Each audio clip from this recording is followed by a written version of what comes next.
இவர் ஒரு மோசமான ஆள், இவரை பிடித்து ஏன் சிறையில் வைக்கவில்லை என்று கேட்டவர் ஸ்டாலின். இவ்வளவு முரணாக நாம் பேசுகிறோமே, எல்லாமே பதிவில் இருக்கிறதே, நம்மை பார்த்து துப்ப மாட்டார்களா என்று கொஞ்சம் கூட ஒரு வெட்கம் இருக்காதா என்று கேட்கிறேன். ஒரு முதலமைச்சர் இவர் பெரிய தியாகி என்கிறார். என்ன தியாகம் செய்துவிட்டு வந்தார் அவர்?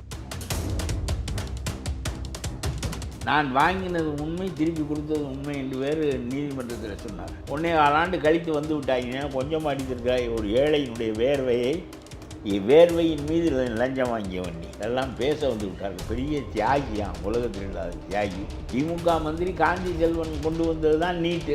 அதை விட்டு விட்டு என்னமோ மோடி கொண்டு வந்தது போல பேசுகிறார். பூரா ஃப்ராட், பூரா பித்தலாட்டம். இவர்கள் பேசுவது பூராவும் பித்தலாட்டம். ஆங்கில நாடுகள் இந்துவிலே மந்திரியாக ஆக்காதே, பிணையில் தானே வந்திருக்கிறாய், என்ன ஆளாக கிடையாது. திருப்பி திருப்பி திருப்பி திருப்பி இவர்களையே மந்திரியாக்கி கொண்டு இவர்களை வைத்தே ஊழல் செய்து கொண்டு இவர்களிடம் பங்கு வாங்கி கொண்டு இதோட அரசாங்கம், அந்த திமுக அரசாங்கத்தில் தப்பான நிர்வாகம், ஊழல் ரெண்டாலும் நிறைந்தது திமுக.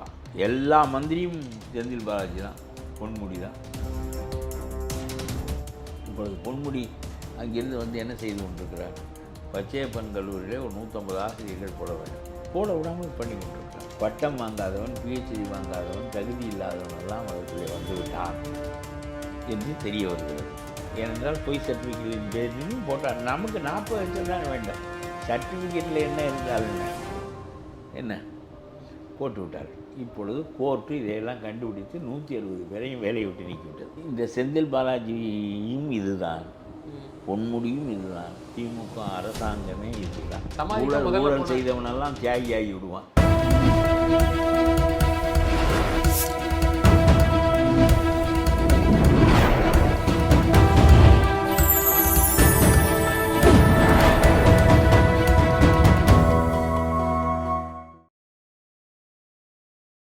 சேனல் 5 தமிழ் நேயர்களுக்கு வணக்கம். இன்றைய நேர்காணலில் நம்மோடு பேச இருப்பது தமிழ்நாடு தன்னுரிமை கழக தலைவரும் முன்னாள் சட்டமன்ற உறுப்பினருமான திரு பழக்கருப்பையா அவர்கள். சார் வணக்கம் சார். சார், செந்தில் பாலாஜி சிறையிலேருந்து விடுதலை, அவரோட தொண்டர்கள் எல்லாம் ஒரு பக்கம் கொண்டாடுறாங்க. முதல்வர் அது எக்ஸ்தல பதிவு, உன் தியாகம் பெரிது, உறுதி அதனினும் பெரிது, அதை எப்படி பார்க்குறீங்க? தொண்டர்கள் எந்த தொண்டர்கள் இருக்கிறார்கள்? கூலிப்படை தானே இருக்கிறது. எல்லாம் கூட்டத்துக்கே கூலிக்கு ஆள் பிடித்து கொண்டு வருகிறார்கள். தொண்டர் படை என்ன தொண்டர் படை? சிறையிலிருந்து ஆரம்பித்து விட்டார்கள். வான வேடிக்கை என்ன, ஒயிலாட்டங்கள் என்ன, ஏதோ இந்த நாடு கருணாகர தொண்டைமான் கலிங்கத்தின் மீது படையெடுத்து வெற்றி வீரராக வருகிறார், கடை திறமின் என்று ஜெயங்கொண்டார் பாடுகிறார். பெண்களே வீட்டின் கதவுகளை திறந்து வையுங்கள், வருவது யார்? கருணாகர தொண்டைமான். கலிங்கம் வெல்லப்பட்டது, கனதனங்களோடு வருகிறார், திறந்து வையுங்கள், கடை திறமின். அதுபோல் நேற்று நடந்தது. இவர் என்ன செய்து விட்டு வந்தார்? சுதந்திர போராட்டத்தில் சிறைக்கு போனாரா என்ன? இவர் ஒரு மோசமான ஆள், இவரை பிடித்து ஏன் சிறையில் வைக்கவில்லை என்று கேட்டவர் ஸ்டாலின். இது போன ஆட்சி காலத்தில். யாரையும் மந்திரி பதவியை விட்டு எடுக்கிறீர்கள், மாற்றுகிறீர்கள், இந்த செந்தில் பாலாஜியை மட்டும் ஏன் மாற்றுவதில்லை? இந்த ஆள் நன்றாக கறந்து கொண்டு வந்து கொடுக்கிறார் என்பதற்காகவா என்று கேட்டவர் ஸ்டாலின். அவருடைய சொந்த ஆட்சியிலே அமலாக்கத்துறை நுழைந்து வழக்கு போட்டது இவர் போடுவாரா? அமலாக்கத்துறை நுழைந்து வழக்கு போட்ட பிறகு இப்பொழுது சொல்லுகிறார் வேண்டுமென்றே போடப்பட்ட வழக்கு. இவர் தான் போட சொன்னார். இப்படி வேண்டுமென்றே போட சொன்னாரா? இவ்வளவு முரணாக நாம் பேசுகிறோமே, எல்லாமே பதிவில் இருக்கிறதே, நம்மை பார்த்து துப்ப மாட்டார்களா என்று கொஞ்சம் கூட ஒரு வெட்கம் இருக்காதா என்று கேட்கிறேன். ஒரு முதலமைச்சருக்கு அவருக்கு எழுதி கொடுக்குறவனுக்கும் புரியவில்லை. இவர் பெரிய தியாகி என்கிறார். என்ன தியாகம் செய்து விட்டு வந்தார் அவர்? சுதந்திர போராட்டத்தில் சிறைக்கு போய்விட்டு வந்தாரா? எமர்ஜென்சி ஐத்து சிறைக்கு போனாரா? என்ன தியாகம் செய்தார்? கொள்ளையடித்து விட்டு, அதுவும் ஒப்புக்கொண்டார் கொள்ளையடித்தது. டிரைவரிடமும் கண்டக்டரிடம் போய் காசு வாங்குகிறார். வேர்வையால் சம்பாதிக்கிறவன் அவன், வேர்வையை வடித்து சம்பாதிக்கிறவன். குளிரூட்டப்பட்ட அறையிலிருந்து சம்பாதிக்கிறவனும் போய் கொள்ளையடி. இவன் வேர்வையை வடித்து சம்பாதிக்கின்றவன். அவனிடம் போய் 2 லட்சம் டிரைவருக்கு தான், 1.5 லட்சம் கண்டக்டருக்கு தான் என்று சொல்லி 1.5 கோடி 2 கோடி ரூபாய் அடித்து அவனுக்கு வேலையும் கொடுக்கவில்லை. பிறகு அவனெல்லாம் நீதிமன்றத்திற்கு போனான்.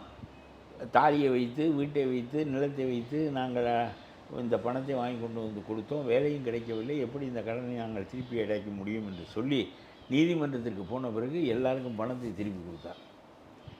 நான் வாங்கினது உண்மை, திருப்பி கொடுத்தது உண்மை என்று வேறு நீதிமன்றத்தில் சொன்னார். இவர்களை விட மிக சிறந்த நீதியரசர் ஒருவர் இருந்தார். ஆகா, நீ திருப்பி கொடுத்து விட்டாய் என்றால் நீ நியாயமானவன், விடுதலை செய்து விடுகிறேன் என்று விடுதலை செய்து விட்டார். அப்புறம் உச்ச நீதிமன்றம் பார்த்தது, ஏண்டா அவங்க தான் அப்படின்னா நம்ம நீதிமன்றமா அப்படி என்று சொல்லிவிட்டு வாங்கியது தான், வாங்கியது குற்றம், எடு வழக்கை மறுபடியும் என்று சொல்லி மறுபடியும் வழக்கு நடக்கிறது. அமலாக்கத்துறை தான் இது நடத்தும்.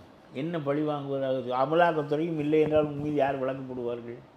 உன்னுடைய போலீஸ் போடுமா? நீ என்ன நியாயம் தெரிஞ்சவனா? நீ போன ஆட்சி காலத்தில் இவன் திருடன், இவனை கைது செய் என்று சொன்னாய். உன்னுடைய ஆட்சி காலம் வந்த பிறகு அவனை தியாகி என்று சொல்கிறாய் உன்னுடைய ஆட்சியில். அப்படி என்னால் நீ எப்படி நீ நியாயம் காண்பாய்?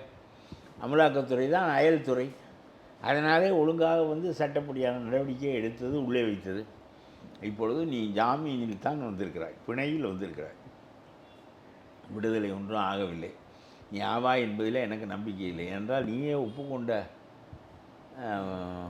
வாக்குமூலங்கள் உயர்நீதிமன்றத்தில் பதிவாகியிருக்கின்றன. ஆகவே என்ன என்றால் 5 ஆண்டு 6 ஆண்டு ஆகும். அப்பொழுது பிஜேபி அரசாங்கம் போய்விடும். நம்முடைய கூட்டணி அரசாங்கம் காங்கிரஸ் வந்து விட்டால் இந்த வழக்கை இல்லாமல் அடித்து விடலாம். இல்லை, அவங்க என்ன சொல்கிறாங்கன்னா, ஒரு 471 நாட்கள் வைத்ததே முதல்ல தப்பு அவர் மேலே. அப்படி சட்டத்தை மாற்று. நீ பெரிய யோக்கியன் சவுக்கு சங்கரை போய் இந்த பாடுபடுத்தினாய். சவுக்கு சங்கர் என்ன செய்தார்? நீ செய்த ஊழலெல்லாம் பட்டியலிட்டு சொன்னார். சவுக்கு சங்கரை பிடித்து எத்தனை தடவை குண்டாஸ் போடுவது? நீ பெரிய யோக்கியனோ? நீதிமன்றம் கேட்டதுன்னா நான் விடுதலை செய்து கொண்டே இருக்கிறேன், நீ போட்டுக்கொண்டே இருக்கிறாய் என்று கேட்டது. அவர் என்ன குற்றம் செய்தார்? கஞ்சா வைத்திருந்தார். கஞ்சாவை நீங்கள் தானே கொண்டு போய் வைக்கிறீர்கள். போலீஸ்காரனுடைய பழக்கமே அதானே. ஒரு வழக்கு அவன் மீது போடு என்று அரசு சொல்லிவிட்டால் கஞ்சாவை கொண்டு போய் வைத்திருந்தார் என்று சொல்லி கூட்டி கொண்டு வந்து விடுவான். ஆக இதானே பழக்கம். என்ன சவுக்கு சங்கருக்கு நீ செய்யாததை உனக்கு செய்து விட்டான் அவன். உன்னுடைய சட்டமே அப்படித்தானே இருக்கிறது. கேள்வி கேட்பாளெல்லாம் பல நாள் சிறையில் வைத்திருந்து விசாரணை கைதிகளாக இருப்பவர்கள் தான் இந்திய சிறைச்சாலையிலே 1/4 பங்கு தான் தண்டனை கைதிகள். புழல் சிறையிலே 4000 பேர் இருக்கிறான் என்று வைத்துக் கொள்ளுங்கள் ஒரு பேச்சுக்கு. 3000 பேர் விசாரணை கைதி தான், 1000 பேர் தான் தண்டனை கைதி. சட்டமாக இது? எதையாவது காலப்போக்கில் தவறாக இருப்பவற்றையெல்லாம் திருத்த வேண்டும் என்று எவனுக்காவது தோன்றுகிறதா? ஜாமீன் கொடுப்பதற்கு ஆள் இல்லாவிட்டால் அவனுக்கு ஒரு நபர் ஜாமீனோ சொத்து ஜாமீனோ கொடுப்பதற்கு ஒருவனுமே இல்லை. அவன் அப்படி ஒரு அனாதையான ஏழை என்று வைத்துக் கொள்ளுங்கள். 15 ஆண்டு சிறையில் இருப்பான். 15 ஆண்டு 10 ஆண்டு இருப்பான். நம்முடைய சிறைச்சாலைகளில் இருக்கிற விசாரணை கைதிகளில் 8 ஆண்டு 7 ஆண்டு. அவனுக்கு தண்டனை விதித்தால் கூட அந்த குற்றத்திற்கு 3 ஆண்டு தான். இதெல்லாம் நீதிமன்றம் கவனிக்கிறதா என்று கேட்கிறேன் நான். நீதி அமைப்பை மாற்றுகிறீர்களா என்று கேட்கிறேன் நான். இந்த பாலாஜிக்கு உள்ளே வைத்தவுடன் பொத்து கொண்டு வருகிறதே. நாட்டில் இருக்கிற ஏழை பாலை முழுவதும் உள்ளே தான் இருக்கிறான். ஒருவனும் வெளியே வர முடியாது. அவனுக்கு ஜாமீன் கொடுப்பதற்கு ஆள் இல்லை. உனக்கு ஆள் இருக்கிறது. 1.25 ஆண்டு கழித்து வந்து விட்டாங்க. கொஞ்சமாக அடித்திருக்கிறாய். ஒரு ஏழையினுடைய வேர்வையின் மீது லஞ்சம் வாங்கியவன் நீ. எல்லாம் பேச வந்து விட்டார்கள். பெரிய தியாகியான், உலகத்தில் இல்லாத தியாகி. மறுபடியும் அடித்து கொடுப்பதற்கு மந்திரி. இன்றைக்கி ஆங்கில செய்தித்தாள் இந்துவில் எழுதியிருக்கிறான். என்ன வேண்டுமானாலும் செய்தித்துள்ளே அந்த ஆளை மந்திரியாக ஆக்காதே, ரொம்ப நீதிக்கு மாறானது என்று எழுதியிருக்கிறான். முரசொலிலையும் பேசுகிறாங்க. முரசொலியில் மந்திரி ஆக்க சொல்லி பேசுவான். ஆங்கில நாளிதழ் இந்துவில் மந்திரியாக ஆக்காதே, பிணையில் தானே வந்திருக்கிறாய், என்ன ஆளாக கிடையாது. இந்து நாளிதழில் போட்டுருக்காங்க. ஆங்கில இந்து தலையங்கமே எழுதியிருக்கிறான். அவர்களுக்கு தேவை என்னமோ அதில். ஆகவே இதெல்லாம் நாட்டில் ஆளாக கிடையாது. திருப்பி திருப்பி திருப்பி திருப்பி இவர்களையே மந்திரியாக்கி கொண்டு இவர்களை வைத்தே ஊழல் செய்து கொண்டு இவர்களிடம் பங்கு வாங்கி கொண்டு இதோட அரசாங்கம். இந்த திமுக அரசாங்கத்தில் ஒருவன் யோக்கியன் என்று சொல்லுங்கள். ஒருவன் நான் அப்படிப்பட்டவன். ஒருத்தன் சொன்னால் நான் எழுந்து நின்று அவனுக்கு வணக்கம் சொல்லுவேன். யார் அப்படி ஒருவன் சொன்னான். அசிங்கமாக இருக்கிறது. ஒன்று பதவிக்காக யோக்கியனாக கொஞ்சம் பரவாயில்லாமல் இருக்கிறவன் கூட பதவியை விட்டு விடக்கூடாது என்று அவன் செய்வதற்கு ஒத்துத்தான் போகிறான். நாட்டையே கெடுத்து நாசமாக்கி விட்டார். இப்படி அவ்வளவும் சுரண்டுவதை தவிர வேறு எந்த வேலையும் அரசாங்கத்திற்கு இல்லை. என்ன இவர்கள் செய்து விட்டார்கள். அப்புறம் ரொம்ப போய் பிரதம மந்திரியை பார்த்து கல்வி திட்டம் எனக்கு 500 கோடி தரவில்லை, அதனாலே என்னால் வாத்தியாருக்கு சம்பளம் போட முடியவில்லை. என்ன 45,000 கோடி வருமானம், 45,000 கோடி ஒதுக்கீடு செய்கிறாய் நீ கல்விக்காக. அதிகபட்சம் பிரதமர் 5 நிமிஷம் தான் பார்ப்பாரு, என்னைய மட்டும் அரை மணி நேரம் நாங்கள் பேசி. அப்புறம் வேறு என்ன பேசினார்களோ யாருக்கு தெரியும்? அவரும் அப்படி ஆள், இவரும் அப்படி ஆள். சந்திரபாபு நாயுடு வீட்டுக்கு போய்விட்டால் இவன் இருக்கட்டும், இவர் இருக்கட்டும் என்று நினைத்தாரோ என்னவோ. என்ன பேசினார்கள் என்று யாருக்கு தெரியும்? எல்லாம் நாடகம்தானே நடத்துகிறார்கள். திருமாவளவன் ஒரு பக்கம் நாடகம் நடத்துகிறார், இவர் ஒரு பக்கம் டெல்லியில் போய் நாடகம் நடத்துகிறார். அங்கே போய் சொல்லுகிறார், 500,000 கோடி நீங்கள் எங்களுக்கு பணம் அனுப்பவில்லை, வாத்தியாருக்கெல்லாம் சம்பளம் போட முடியவில்லை என்று சொல்கிறார். 45,000 கோடி ஒதுக்கீடு செய்கிறாய் கல்விக்கு. இந்த 500 கோடி இல்லாததுனால தான் சம்பளம் போட முடியவில்லையா? இது ஒரு பேச்சு என்று பேசுகிறாய் வெக்கம் இல்லாமல். அவனோட போய் பணம் பணம் என்று 2,000 கோடிக்கு தொங்குகிறாயே. அந்த பிஎம்ஸ்ரீ திட்டம் ஏன் வந்தது என்று நாம் யோசிக்க வேண்டாமா? உனக்கு கொஞ்சமாவது மரியாதை இருந்தால் நீ அந்த திட்டத்திற்கு போய் பணம் கேட்பியா? 1952 இந்தியை தேசிய மொழியாக ஆக்கினார்கள், திணித்தார்கள். அண்ணா பெரியார் எல்லோரும் எழுந்து போராடினார்கள், சிறைக்கு போனார்கள். ஏராளமான தொண்டர்களும் சிறைக்கு போனார்கள். அப்பொழுதெல்லாம் யோக்கியனாக இருந்தவன் தான் திமுகவில் இருந்தான். ஏனென்றால் ஒரு கொள்கையில் ஈர்க்கப்பட்டவன் திமுகவில் இருந்தான். இப்பொழுது கொள்ளையடிப்பதில் பங்கு கிடைக்கும் என்பதற்காக இருக்கிறான், அது வேறு. இல்லாவிட்டால் காசு கொடுத்தால் குடும்பத்துக்கு வருவான். அவனுக்கு அதில் ஒன்றும் யாருக்கு வேண்டுமானாலும் போவான். இதுதான் இப்பொழுது இருக்கிற நிலைமை. அப்பொழுது இந்தியை திணித்தார்கள், போராடினார்கள். 67 போராடி போராடி மக்களிடம் உணர்ச்சி ஏற்படுத்தி அந்த அரசாங்கத்தையே வீட்டுக்கு அனுப்பி விட்டார்கள். இவ்வளவுக்கும் காமராஜர் நல்ல ஆட்சியை தந்தவர். அவர் பக்தவச்சலத்தை வைத்து விட்டு போனார். கடைசியில் எல்லாம் காங்கிரஸ் ஆட்சி, அன்றைக்கு போன ஆட்சி இன்றைக்கு வரையிலும் தள்ளி முடியவில்லை. முடியாது. ஏனென்றால் ப. சிதம்பரம், இந்த இளங்கோவன், இந்த மாதிரி ஆட்கள் தானே இருக்கிறார்கள். அப்புறம் எப்படி நிமிர முடியும்? இவர்களுக்கு எம்பி ஆனால் போதும், அங்கே போய் மந்திரியாகி கொள்வோம் என்பது தான் இவர்களுடைய கொள்கை. அது ஒரு பக்கம் இருக்கட்டும். இந்த இந்தி திணிக்கப்பட்டு அதற்கு எதிராக போராட்டம் நடத்தப்பட்டு காங்கிரஸ் அரசாங்கமே வீழ்த்தப்பட்டது. சரி, இப்பொழுதும் நீ சொல்லுகிறாய் இந்த பிஎம்ஸ்ரீ திட்டம் மற்றவையெல்லாம் எங்களுக்கு ஒத்துக்கொள்ளுகிறோம். எதற்காக அவன் கல்வி திட்டம் வைக்க வேண்டும் நான் கேட்கிறேன். மத்திய அரசாங்கத்திற்கு என்ன வேலை? கல்வி திட்டத்தில், மருத்துவத்தில், விவசாயத்தில், இதெல்லாம் அவனுக்கு என்ன வேலை? அவன் எதுக்கு ஒரு கல்வி திட்டம் வைக்கிறான்? ஏன் வைத்தான் தெரியுமா? இந்தியை திணிப்பதற்காகத்தான் வைக்கிறான். அவன் நம்முடைய இந்தியை ஏற்றுக்கொள்ள மாட்டேன் என்று சொல்கிறாயே, நான் என்னுடைய பள்ளிக்கூடத்தின் வழியாக அந்த இந்தியை அனுப்புகிறேன், அதற்கு 10 பேர் கிடைப்பான். ஏனென்றால் அதில் நான் பல சலுகைகள் தருகிறேன், ஆகவே அதற்கு 10 பேர் கிடைப்பான் என்று தான் அவன் அனுப்புகிறான். உனக்கு அறிவில்லை, தைக்க வேண்டாமா? அவன் இந்தியை திணிப்பதற்காகத்தான் இந்த பிஎம்ஸ்ரீ திட்டத்தையே கொண்டு வந்தான்.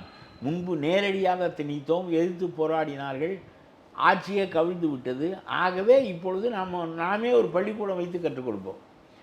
உன்னுடைய பள்ளிக்கூடத்தில் நீ இந்தியை கற்றுக் கொடுக்க மறுக்கிறாய். ஏனென்றால் 2 லாங்குவேஜ் ஃபார்முலா என்று நீ வைத்திருக்கிறாய். அது உன்னுடைய அரசு திட்டம். ஆகவே உன்னை மீறி உன்னுடைய பள்ளிக்கூடத்தில், கொப்பனாப்பட்டியில் இருக்கிற பள்ளிக்கூடத்தில் இந்தியை சொல்லிக் கொடுக்க வைக்க முடியாது. கொப்பனாப்பட்டியில் ஒரு பிஎம்ஸ்ரீ பள்ளிக்கூடத்தை ஏற்படுத்தினால் இந்தி சொல்லிக் கொடுப்பானே. இப்பொழுது உன்னை அல்லாமல் இந்தியை தன்னுடைய பள்ளிக்கூடத்தின் வழியாக 4 ஒரு பங்கு மக்களுக்கு திணிப்பதற்கான வாய்ப்புக்காகத்தான் அவன் இத்தனை 1000 கோடி செலவழித்து புதிய கல்வி திட்டத்தை கொண்டு வந்திருக்கிறான். நீ என்ன செய்ய வேண்டும்? உங்களுக்கு கல்வி திட்டமும் வேண்டாம், நீயும் வேண்டாம், உங்களுக்கு 2000 கோடியும் வேண்டாம், போடா என்று சொல்லிவிட்டு 45,000 கோடி கல்விக்கு ஒதுக்க முடிந்த நீ இந்த 1000-2000 கோடியில் தான் வாயை பிளந்து விட்டாயா? வேண்டாம் இந்த இந்தி நெவர்.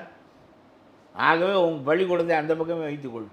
மாணவர்களே, இளைஞர்களே, அந்த பள்ளிக்கூடத்தில் போய் நீங்கள் சேர வேண்டாம். இப்போ வரைக்கும் அதெல்லாம் நாங்கள் உள்ளே விட மாட்டோம், அப்படி ஒரு பள்ளிக்கூடத்தெல்லாம் தமிழ்நாட்டில் நாங்கள் ஏற்க மாட்டோம் தானே சொல்கிறாங்க திமுக. அந்த திட்டத்தை ஏற்க மாட்டோம் என்று சொல்கிறார்கள். ஆனால் பணம் மட்டும் வேணும், பணம் மட்டும் வேணும். அவன் பணத்தை ஆசை காட்டி இதை திணிப்பதற்கு முயல்கிறான். நான் பணம் தருகிறேன், 2000 கோடி பணம் தருகிறேன். இந்த மாணவர்கள் நவோதயா வந்ததே எதிர்த்து விரட்டினீர்கள். இதில் இந்தி வந்ததுன்னு தானே விரட்டினீர்கள். நவோதயாவை ராஜீவ்காந்தி கொண்டு வந்தாரே, நவோதயா விரட்டி விட்டீர்கள். கேந்திர வித்யாலயம் என்று இருக்கிறது, அதில் என்ன இந்தியா இல்லை? அதில் திமுக எம்பியெல்லாம் 50,000, 50 லட்சம், 70 லட்சம் என்று அதில் சீட்டு வாங்கி கொடுப்பதற்கு காசு வாங்கி கொள்ளுகிறான். மற்றபடி அந்த கேந்திர வித்யாலயத்தை நீங்கள் ஏற்றுக்கொள்வதில்லை. அது மத்திய அரசு பள்ளிக்கூடம். அது இராணுவ அதிகாரிகளுக்காக, மத்திய சர்க்காரினுடைய உத்தியோகஸ்தர்களுக்காக அவர்கள் இடையறாமல் மாற்றப்படுவார்கள். அவருடைய பிள்ளைகளுக்கு சிரமம் இருக்கக்கூடாது என்பதற்காக அவன் வைத்தான். அதில் கூட ஒரு நியாயம் இருக்கிறது. என்றால் அவனுடைய ஆட்களுக்கு மட்டும்தான் அவன் அதில் கற்றுக் கொடுக்குறான். இந்த பிஎம்ஸ்ரீ திட்டத்தை மாநிலத்திற்குள்ளே கொண்டு வர முயல்கிறான். அந்த திட்டத்தை ஏற்றுக்கொள்ள, அதை நடத்து, இந்த பணத்தை நீ வைத்துக்கொள் என்று சொல்லுகிறான். அந்த திட்டத்தை நாங்கள் ஏற்றுக்கொள்ள முடியாது, ஏனென்றால் அதோடு இந்தியும் சேர்ந்து வருகிறது என்று இவர்கள் சொல்கிறார்கள். என்ன சொல்ல வேண்டும்? கல்விக்கு உனக்கு என்னடா வேலை கேட்க வேண்டுமா இல்லையா? போய் 3/4 மணி நேரம் பேசினாயே, என்ன பேசுவேன்? ஆட்டானமஸ் தமிழ்நாடு, எங்களுக்கு கல்வி, விவசாயம், மருத்துவம் எல்லாம் எங்களை சார்ந்தது. இதில் சட்டம் செய்வதற்கும் பள்ளிக்கூடம் வைப்பதற்கும் உனக்கு வேலை இல்லை. நீ இந்த பணத்தையெல்லாம் எங்களுக்கு கொடு, நீ பள்ளிக்கூடம் வைக்க வேண்டாம், உங்களுடைய பிஎம்சி திட்டமெல்லாம் எங்களுக்கு தேவையில்லை. இந்தியை நீ திணிப்பதற்கு கண்டுபிடித்த அந்த கல்வி முறை எங்களுக்கு தேவையில்லை. அப்படி இருந்தாலும் பணம் தர மாட்டான், வா. அவன் அதற்காகத்தான் வைத்திருக்கிறான். நீ கேட்டிருக்க வேண்டிய கேள்வியே உனக்கென்ன இந்த பள்ளிக்கூடத்தில் வேலை என்று கேட்க வேண்டும். நீட்டுக்கு கேட்கிறாயே, நீட்டு நீ கொண்டு வந்தது தான். திமுக மந்திரி காந்தி செல்வன் கொண்டு வந்தது தான் நீட்டு. அதை விட்டு விட்டு என்னமோ மோடி கொண்டு வந்தது போல பேசுகிறாய். பூரா ஃப்ராடு, பூரா பித்தலாட்டம். இவர்கள் பேசுவது பூராவும் பித்தலாட்டம். சொல்லு பார்ப்போம். நான் காந்தி செல்வனின் வழியாகத்தான் இதை கொண்டு வந்தேன், அது தவறாக தெரிகிறது, இப்பொழுது நான் மாற்றம் கோருகிறேன். சொல்லு, உன்னை யோக்கியன் என்று நான் ஏற்றுக்கொள்கிறேன். காங்கிரஸே சொல்கிறாங்க, காங்கிரஸ் தான் கொண்டு வந்தாங்க. என்ன சொல்கிறேன்? இல்லை, காங்கிரஸில் உள்ளவங்க தான் கொண்டு வந்தாங்க. கல்வி அமைச்சராக இருக்கும்போது காங்கிரஸை சேர்ந்தவர் ஒருவர் தான், அவர் தான். காங்கிரஸை சேர்ந்தவர் இல்லை, காங்கிரஸ் அரசிலே கூட்டணியாக இருந்த திமுக அமைச்சர் கொண்டு வருகிறார். உங்களுடைய அமைச்சரை எதற்கு அதுக்கு அனுமதித்தாய்? கொண்டு வந்தவர் காந்தி செல்வன், அவர் துணை அமைச்சர், திமுகவினுடைய துணை அமைச்சர். அவர் இதனுடைய சிறப்புகளையெல்லாம் எடுத்து பாராளுமன்றத்தில் பேசினார். அப்பொழுதே அவரை பிடித்து இழுத்து உட்கார வைத்து இந்த வேலை நம்முடைய வேலையாக இருக்கக்கூடாது என்று சொல்வதற்கு பதிலாக கருணாநிதி இதை அங்கே ஒப்படைத்து விட்டு நீதிமன்றத்திற்கு போய் தோற்று பேசாமல் நீதிமன்றம் சொல்லிவிட்டது நான் என்ன செய்வேன் என்று ஒரு நாடகம் ஆடினார். நீ கொண்டு வந்தது தான் நீட்டு. இந்த பிள்ளைகளெல்லாம் தற்கொலை செய்து கொண்டார்களே, என்ன காரணம்? கருணாநிதி காரணம், காந்தி செல்வன் காரணம். ஆனால் ஏதோ அவர்கள்தான் இந்த காரியத்தை எல்லாம் மோடி செய்வது போல நீ ஒரு மோடி போக வேண்டும் என்பது வேறு காரணத்திற்காக நானும் ஒப்புக்கொள்வேன். இது மோடி கொண்டு வந்த திட்டம் இல்லை. சரி, இப்பொழுது உனக்கு கவலை நீட்டில் 1000 கோடி ரூபாய் சந்தை போய்விட்டது என்பது தான் உன்னுடைய கவலை. அதனாலே நீ அதை கேட்கிறாய். உனக்கு நீட்டை பற்றியும் கிடையாது, கூட்டை பற்றியும் கிடையாது. அது போகட்டும். இப்பொழுது நீ அங்கே போய் மோடியிடம் என்ன பேசியிருக்க வேண்டும்? பிஎம்சி திட்டமெல்லாம் எதற்கு? மாநில கல்வி பட்டியலில் மாநிலத்தின் அதிகாரம் அது, அது என்னுடைய வேலை. நீங்கள் எதற்கு இதுக்கு பள்ளிக்கூடம் கொண்டு வந்து உள்ளே திணிக்கிறீர்கள்? இதற்கு எதற்கு பணம் செலவழிக்கிறீர்கள்? மத்திய அரசாங்கத்துக்கு செலவு செய்வதற்கு 1000 திட்டங்கள் இருக்கின்றன. இது தேவையில்லாத வேலை என்று சொல்லிவிட்டு வருவதற்கு பதிலாக அந்த இந்தியை மட்டும் நீக்கி கொண்டு எனக்கு கொஞ்சம் பணம் கொடுக்க வேண்டியதானே என்று சொன்னால் அது ஆக போகின்ற வேலையாது. அதுக்கு தான் போயிருக்காங்க. அதான் போய் ஓப்பனாக அதுதான் கேட்டிருக்கிறார். அவர் ஒன்றும் பதில் சொல்லவில்லை. இவர் கேட்டதை மட்டும் சொல்லியிருக்கிறார்களே தவிர அவர் ஒன்றும் பதில் சொல்லவில்லை. இவர்கள் ஒரு திட்டம் இல்லாதவர்கள், ஆள தெரியாதவர்கள். இவருக்கு அந்த அனுபவம் கிடையாது. கருணாநிதி தப்பை செய்வார், தெளிவாக அறிந்தே செய்வார். இவருக்கு அது புரிஞ்சும் ஆள தெரியாது. இவருக்கு நம்முடைய ஸ்டாலினுக்கு அந்த திறமை கூட அவர்கிட்ட இல்லைங்கிறீங்க ஸ்டாலின்? ஆமாம், அது பெரிய திறமை அது. ஆகவே அந்த மெட்ரோவுக்கு பணம் கேட்கிறார். மெட்ரோ 2வது ஃபேஸை நாங்களே பண்ணிக்கொள்கிறோம் என்று சொன்னதினால்தான் அவர்கள் கடன் ஏற்பாடு செய்து கொடுத்தார்கள். இப்பொழுது அவரால் தாக்கு பிடிக்க முடியவில்லை. அதுக்கு 35,000 கோடி ஜப்பானில் கடன் வாங்கி கொடுத்தார்கள். மத்திய அரசாங்கம் தான் கொடுக்க முடியும். மத்திய அரசாங்கம் சொல்லாவிட்டால் எந்த மாநில அரசாங்கத்துக்கும் காசு கொடுக்க மாட்டான். அவன் தரவில்லை என்றால் நான் பொறுப்படுத்திக் கொள்ளுகிறேன் என்று மத்திய அரசாங்கம் சொல்லுகிற காரணத்தினால் அவன் கொடுக்குறான். சரி, அதனாலே உனக்கு மெட்ரோ 2வது திட்டத்தை நாங்களே பண்ணிக்கொள்கிறோம் என்று சொல்லி உன்னால் பண்ண முடியவில்லை என்றவுடன் இப்பொழுது போய் சொல்லுகிற 50-50, நீ பாதி கொடு, நான் பாதி கொடுக்குறேன், மீதி கடன் வாங்கி கொடு. முடியாத கட்டத்துக்கு தான் அங்கே போய் நிற்கிறாங்க. இந்த இளவு அறிவு சனியன் இது எதுக்கு காலத்தை தாழ்த்தினாய்? ஓராண்டாக வேலை நடக்காமல் கிடக்கிறது, போக்குவரத்து தடைபடுகிறது, காரியமும் நடக்கவில்லை, மக்கள் பயணம் செய்வதற்குரிய வசதிகளும் ஏற்படவில்லை. இந்த மாதிரி ஒரு மட்டமான ஆட்சியை நாம் உலகத்தில் பார்க்கவே முடியாது. தன் யோசனை இல்லாத ஆட்சி, மால் அட்மினிஸ்ட்ரேஷன், தப்பான நிர்வாகம், ஊழல், 2ஆலும் நிறைந்தது திமுக. எல்லா மந்திரியும் செந்தில் பாலாஜி தான், பொன்முடி தான். பொன்முடி தான் முதல்ல போய் வரவேற்கிற கூட்டம் வராரு. ஆமாம், அவர் ஏற்கனவே. ஆனால் பாருங்கள், சுப்ரீம் கோர்ட்டில் வெட்கம் இல்லாமல் இவர்களுக்கெல்லாம் சுப்ரீம் கோர்ட்டு இந்த ஸ்டே கொடுக்குறது. எதுக்கு ஸ்டே கொடுக்க வேண்டும்? ஒன்று 3 ஆண்டு ஹைகோர்ட் வரைக்கும் தண்டித்து விட்டது. போக வேண்டியதானே உள்ளே. அதை போய் அதை நிறுத்தி வைத்தால் இவன் மந்திரி ஆகிறான். உடனே மந்திரி இல்லைங்கிறாங்க, மந்திரி ஆவதற்கும் தடை இல்லைங்கிறாங்க. மந்திரி ஆவதற்கும் தடை இல்லை. நம்முடைய சட்டம் நாசமான சட்டம். தண்டிக்கப்பட்டவனுக்கு ஜாமீன் கொடுப்பது, ஸ்டே வழங்குவது, மறுபடியும் அவன் மந்திரியாவது, அவனுக்கு வெட்கமே இருக்காது, மறுபடியும் அதே வேலையை செய்வான். இப்பொழுது பொன்முடி அங்கிருந்து வந்து என்ன செய்து கொண்டிருக்கிறார்? பச்சையப்பன் கல்லூரியிலே ஒரு 150 ஆசிரியர்கள் போட வேண்டும், போட விடாமல் பண்ணி கொண்டிருக்கிறார். ஒரு காலத்தில் பச்சையப்பன் கல்லூரியில் ஒரு வாத்தியாருக்கு 40 லட்ச ரூபாய் வாங்கி கொண்டு வாத்தியார் வேலைக்கு ஆள் போட்டு விட்டார்கள். 160 பேர் போட்டார்கள். 160 பேரும் 40 லட்சம் மேனி எவ்வளவு என்று பார்த்து கொள்ளுங்கள். போட்டு முடித்தாகிவிட்டது. 6 ஆண்டுகள் கழித்து பட்டம் வாங்காதவன், பிஹெச்டி வாங்காதவன், தகுதி இல்லாதவனெல்லாம் அதற்குள்ளே வந்து விட்டான் என்று தெரிய வருகிறது. ஏனென்றால் பொய் சர்டிஃபிகேட்டின் பேரிலையும் போட்டான். நமக்கு 40 லட்சம் தான் வேண்டும், சர்டிஃபிகேட்டில் என்ன இருந்தால் என்ன போட்டு விட்டார்கள். இப்பொழுது கோர்ட்டு இதையெல்லாம் கண்டுபிடித்து 160 பேரையும் வேலையை விட்டு நீக்கிவிட்டது. அவனெல்லாம் என்ன ஆவான்? நியாயமாக என்று கேட்கிறேன். அவன் பிஹெச்டியே வாங்காமல் வாங்கியது போல் உள்ளே போவது, தப்பான சர்டிஃபிகேட் கொடுத்து போவது, அவன் தண்டிக்கப்பட வேண்டும் என்பதற்கு அவன் ஏழை. எப்படியோ ஒரு கடனை உடனே வாங்கி அந்த 40 லட்சத்தை அவனுக்கு கொடுத்து அவன் வேலைக்கு வந்திருக்கான். அவனை வெளியே போக சொல்லியாச்சு. இப்போ அவன் பூரா ரோட்டில் நிற்கிறான். 40 லட்சத்தை இழந்து விட்டான். சரி, அந்த 160 இடத்த நிரப்புன்னு சொல்லி 2 பெரிய அதிகாரிகளை போட்டது.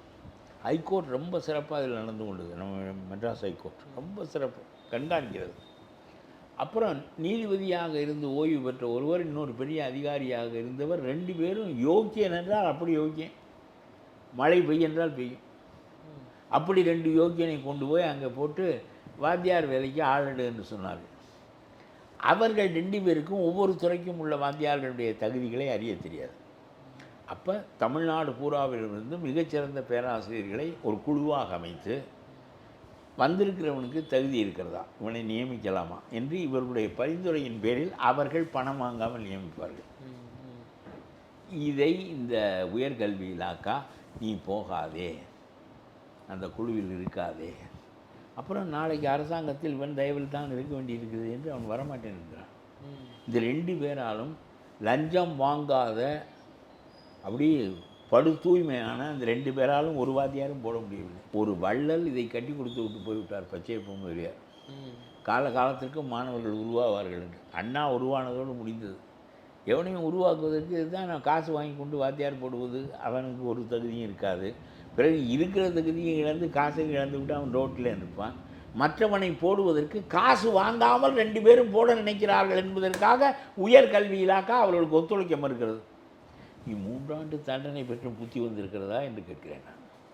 3 ஆண்டு தண்டனை பெற்றாய், தேவையில்லாமல் உன் மனைவியையும் சேர்த்தா, அந்த அம்மா பேரில் இதுக்கு சொத்தை எழுதி தொலைகிறாய். அவர்களால் வீட்டில் சமைத்து கொண்டு உன்னை பராமரித்து கொண்டு பேசாமல் இருப்பார். அவர்கள் பேரில் சொத்தை எழுதி வைத்தால் அவர்களுக்கும் 3 ஆண்டு தண்டனை. அவர்கள் அழுது கண்ணீர் வடிக்கிறார்கள். அப்புறமும் உனக்கு அறிவியலை தைக்கவில்லை, எப்பொழுது பச்சையப்பன் கல்லூரிக்கு வாத்தியார் வேலைக்கு ஆள் போட விடாமல் தடுத்து கொண்டிருக்கிறாயே. 3 ஆண்டு தண்டனை அனுபவிக்கலே இல்லை, ஸ்டே பண்ணி வைத்திருக்கிறார், வைத்துக் கொள்ளுங்கள். இல்லை, 3 ஆண்டு போக வேண்டியது வந்தால் ஒன்றும் செய்ய முடியாது. கவர்மெண்ட்லாம் மாறுமே, போக வேண்டியது வருமே, சொல்ல முடியாதே, எய்த்து விடலாம், சொல்ல முடியாது. அந்த சமயத்தில் உன்னுடைய துணைவியார் அழுதார்கள். நான் அதை படத்தில் பார்த்தேன். என்ன ஒரு பெண் பேரில் எதற்காக இதை எழுதி வைத்தா, அந்த அம்மாவை எதற்கு, அந்த அம்மாவுக்கு எதற்கு என்ன இந்த லஞ்சத்தை கையெழுத்து கும்பிட்டார நீதிபதியை கும்பிடுவார். அப்புறம் அறிவு வேண்டாமா? அப்போ மறுபடியும் பச்சையப்பன் கல்லூரியில் ஆள் போட முடியவில்லை. 2 யோக்கியன் கிடைத்திருக்கிறான், ஒரு உயர்நீதிமன்ற நீதிபதி யோக்கியர் கிடைத்திருக்கிறார். எல்லாருமாக சேர்ந்து கொண்டு இந்த காரியத்தை ரூபாய் வாங்காமல் தகுதி உடையவனை 160 பேரை நியமித்து விடுவோம் என்று நினைக்கிறார்கள். இன்றைக்கு வரையில் நடக்கவில்லை. இந்த செந்தில் பாலாஜியும் இதுதான், பொன்முடியும் இதுதான், திமுக அரசாங்கமே இதுதான். அதனால தான் அவரை போய் அவ்வளோ பேரும் வரவேற்கிறாங்க. ஊழல் செய்தவனெல்லாம் தியாகியாகி விடுவான். நான் ஒன்றே ஒன்று மட்டும் சொல்லிவிட்டு முடித்துக் கொள்கிறேன். ஒரு வேசி தொழில் செய்கிறவள், போலீஸ் அவளை பிடித்து கொண்டு போய் நீதிமன்றத்தில் நிறுத்த வேனிலே கொண்டு போகுது.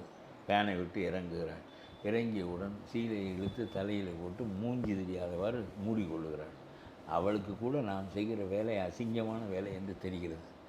நாம் ஏதோ வயிற்றுப்பாட்டுக்காக செய்து தொலைத்து விட்டோம், நம்முடைய மூஞ்சி வெளியே தெரிய வேண்டாம், கேவலமாக போய்விடும் என்று சொல்லி மூடிக்கொள்கிறாள்.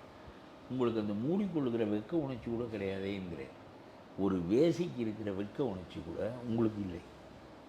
இதை விட நீங்களெல்லாம் என்ன படித்திருக்கிறீர்கள், நீங்களெல்லாம் என்ன இயக்கம், நீங்களெல்லாம் என்ன மந்திரி, இந்த நாட்டை ஆளுகின்றவர்களாக நீங்கள் இருக்கிறீர்கள். தேசியை விட கேவலமான நிலைமையில் தான் நீங்கள் இருக்கிறீர்கள். தப்பே செய்யல, அதனால நாங்கள் ஏன் மூடணும்னு இருக்காங்களோ? தப்பு தான் அவன் ஒப்புக்கொண்டிருக்கிறானே நீதிமன்றத்தில். நான் வாங்கினேன், திருப்பி கொடுத்து விட்டேன். இவர் தப்பு செய்யவில்லை என்றால் அவரே சொல்லியிருக்கிறாரு, இவர் தான் ரொம்ப லஞ்சத்தில் பிறண்டவர், இவரை ஏன் கைது செய்யவில்லை என்று ஸ்டாலின் கேட்டாரே போன தடவை. அப்புறம் அவரை கேளு, நான் தான் தப்பே செய்யவில்லை, எதற்காக நீங்கள் அப்படி பேசினீர்கள் என்று ஸ்டாலினை கேட்க வேண்டுமா கேட்க வேண்டுமா?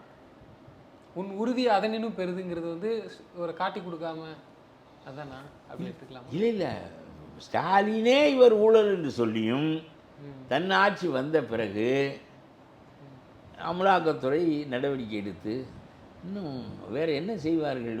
வேறு என்ன தியாகம், உன் நெஞ்சு உறுதி. எது தியாகம்? எது தியாகம்? கூத்தியாளெல்லாம் பத்தினியாவாள். இதுதான் மாற்றி வைத்துக் கொள்ள வேண்டியதானே. கூத்தியாளையெல்லாம் பத்தினி என்று சொன்னால் பத்தினியெல்லாம் இல்லாமல் நாட்டினுடைய போக்கையே மாற்றுகிறார். இவர்களால் ஏற்படுகின்ற கேடே ஒழுக்கம், நேர்மை, தவறு செய்வதற்கு அஞ்சுகின்ற தன்மை, இவை எல்லாவற்றையும் மக்களிடம் போக்கி விடுவார். மந்திரி அப்படித்தானே இருக்கிறான், அரசாங்கம் அப்படித்தானே இருக்கிறது. அப்புறம் நாம் மட்டும் என்ன என்று ஒவ்வொருவனும் இவனுக்கு முன்மாதிரியாக அரசு மனிதர்களை கொள்ளுகிற காரணத்தினாலே இவர்கள் இப்படித்தான் இருப்பார்கள். பழி வாங்குகிறான் என்று வெட்கம் இல்லாமல் சொல்கிறாய். சவுக்கு சங்கரை என்ன செய்தாய் நீ? வரை மைய அரசு அமலாக்கத்துறை மூலம் பழி வாங்கி விட்டது. எத்தனை தடவை குண்டாஸ் போடுவாய்? எத்தனை தடவை அந்த நீதிமன்றம் விடுவிக்கும்? நான் ஒவ்வொரு நாள் விழித்து கொண்டே இருக்கிறேன், மறுநாள் போட்டு கொண்டு வருகிறாயே என்று கேட்கிறது நீதிமன்றம். அவன் கையை ஒடித்தாய், அவன் கஞ்சா வைத்திருக்கிறான் என்று அவனுடைய பைக்குள்ளே கொண்டு போய் கஞ்சாவை வைத்தாய், தேவையில்லாமல் சிறைக்கு சிறை அலக்கழித்தாய். இதெல்லாம் பழிவாங்குகிற செயல் இல்லாமல் பாராட்டு விழா நடத்துகிற செயலோ? யாருமே கேட்க மாட்டாங்க, எதுவுமே கேட்க மாட்டார்கள். எல்லாருமே நாட்டில் இருக்கிறவர்கள் முட்டாள்கள் என்று நினைக்கின்ற ஒரு முதலமைச்சர் இந்த நாட்டை ஆளுகிறார். பார்த்துக் கொள்ளுங்கள், அவ்வளோதான். பார்ப்போம். தொடர்ந்து எங்களோடு பல்வேறு கருத்துக்களை பகிர்ந்தமைக்கு நன்றி சார்.